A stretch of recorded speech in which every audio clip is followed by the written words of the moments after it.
Hello, അങ്ങനെ thug ലൈഫും Indian 3യും കണ്ടു. മനസ്സിലായില്ലല്ലേ? എന്നാ മൂഞ്ച പടമാണ് എടുത്തു വെച്ചേക്കുന്നത്. ഇനി ഇന്ത്യൻ 3 എടുക്കണ്ട. തഗ് ലൈഫിന്റെ സെക്കൻഡ് പാർട്ടാണ് ഇന്ത്യൻ 3. കമലഹാസൻ പോട്ടെ, പിന്നെ മണിരത്ന സാറിന്റെ ആ ട്രാക്ക് റെക്കോർഡ് എന്തായാലും തൃപ്തിയായി.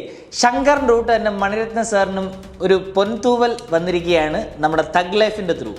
അത്രയ്ക്കും പടം വെറുപ്പിച്ചു കളഞ്ഞു. ആദ്യത്തെ ഒരു 10-15 മിനിറ്റ് നമുക്കൊന്ന് കണ്ടുകൊണ്ടിരിക്കാം. അത് കഴിഞ്ഞു കഴിഞ്ഞാൽ അപരാധം തന്നെ പറയാം. സത്യം പറയാലോ, screen play was waste. Mani Ratnam sir ചെയ്ത തെറ്റെന്താണെന്ന് എനിക്ക് മനസ്സിലായി. കമലഹാസൻ സാറിനോട് ഒരുമിച്ചിരുന്ന് സ്ക്രിപ്റ്റ് എഴുതിയതാണ് ഏറ്റവും വലിയ പ്രശ്നം. പകുതി എനിക്കൊന്ന് ഡയറക്റ്റ് ചെയ്തത് കമലഹാസൻ സാറാണ്. അങ്ങനെ സെക്കൻഡ് ഹാഫ് തൊട്ട് അതാണ് പടം ഈ ഒരു പരുവായത്. പടത്തിന്റെ എഡിറ്റർ ശ്രീകർ പ്രസാദും AR റഹ്മാൻ സാർ ഇത് ആദ്യമേ കണ്ടു. അതാണ് AR റഹ്മാൻ സാറിന്റെ മ്യൂസിക് കേട്ടാൽ തന്നെ അറിയാം ഈ പടത്തിനകത്ത് കൊടുത്തേക്കുന്ന ക്വാളിറ്റി. ആരൊക്കെ വെറുപ്പിക്കാത്തെന്ന് വെച്ച് കഴിഞ്ഞാൽ വെറുപ്പിക്കാത്ത ആരുമില്ല ഈ സിനിമയ്ക്കകത്ത്. കമലഹാസനാണ് ഏറ്റവും കൂടുതൽ വെറുപ്പിച്ചേക്കുന്നത്. എന്തുവാടെ ഈ പ്രായത്തിൽ നിങ്ങൾ കാണിച്ചേക്കുന്ന ലോജിക്ക്? അവലാഞ്ച് വീഴുന്നു, ചില ആക്ഷൻ